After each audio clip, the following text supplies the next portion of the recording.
And we are back with Curtis Sparling, who is the Department Head of Technology and Justice Studies here at Rogers State University. I got to tell you, RSU is usually in the driver's seat when it comes to innovation and new things on the horizon, and drones are right up there, Bub. You're involved in that. You're teaching the course. I am, and I am unbelievably excited to be teaching the UAS courses here at Rogers State.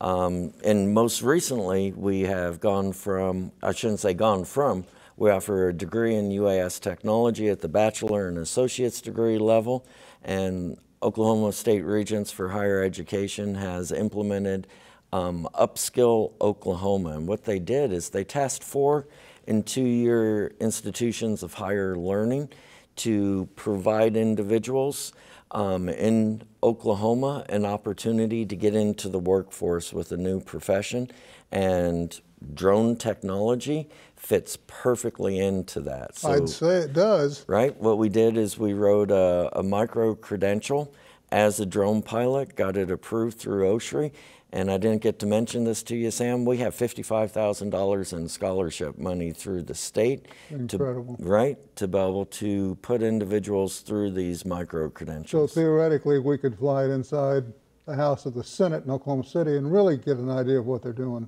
Absolutely. Absolutely. You brought some units with you today.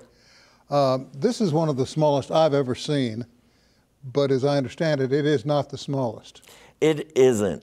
But what we do within the curriculum is we start out having our students 3D model, 3D print drone bodies, and then we take them through basic EE functions of flight, and they build those mini drones. So what you have in your hand, one of our learners 3D modeled in CAD, then they took that file, that electronic file, uploaded it to a 3D printer, printed it out, and then soldered all of those connections together.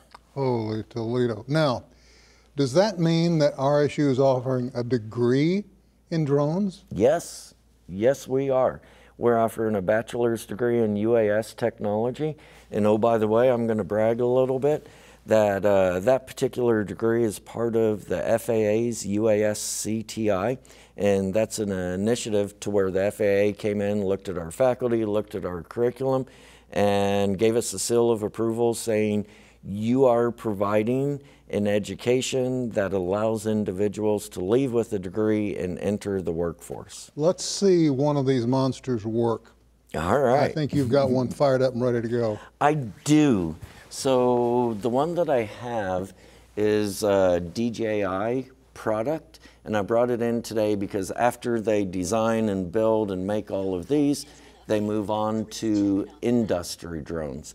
And that's what this is, and it's designed primarily for videography and photography. Is it the one on the floor? It is. I'm about ready to power it up, and I'm going to take the left joystick, lift it up.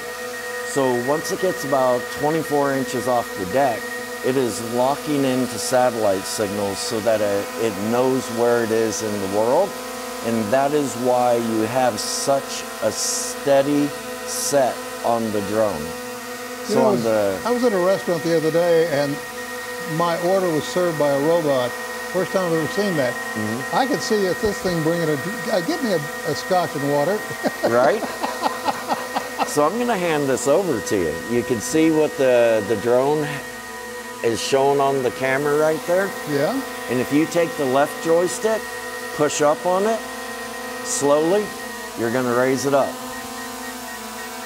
Man, I could be dangerous with this. Right? How do you make it go left or right? Right joystick to the right will make it go to the right, and left to the left. Whoa. Oh, I could get into this. I could get into this really big. They're a good time. How do you do?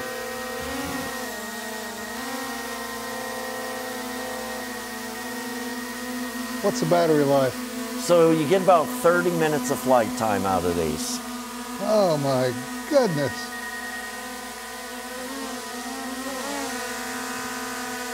I didn't mean to do that. So to land it, you just take the left joystick and crank it all the way down. Okay, take it Left, yep. all the way down. Hold it all the way down. Keep going. It's going to land automatically. So it has IR sensors and cameras in it, so it knows when it's getting close to the deck and you have the joystick down, it's going to land itself when it gets about 24 inches. So now I are a pilot. Indeed you are, Sam. Thanks for that. I appreciate the chance. Good Lord. That makes me want to go to school again. Hopefully it makes everybody want to go to school. Now, when you think about the possibilities of where these are needed, and I don't mean convenience, right, where they're needed, it covers everything. Law enforcement, obviously, is the first one. Natural disasters, another. Farming is another. I mean, highway usage.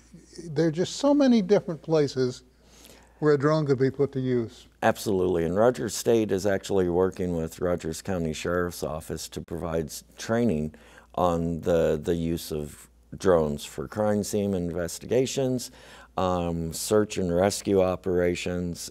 Truly what you just said, Sam, is absolutely accurate. That's amazing. Making life easier and safer for everyone out there. Curtis, thank you so much for going to all the trouble to bring these in and allowing me to fly. You're an interesting man that you put that thing in my hands. Thank you, friend. It's always a good time, Sam. Appreciate you. We're going to take another break. We'll be back right after this.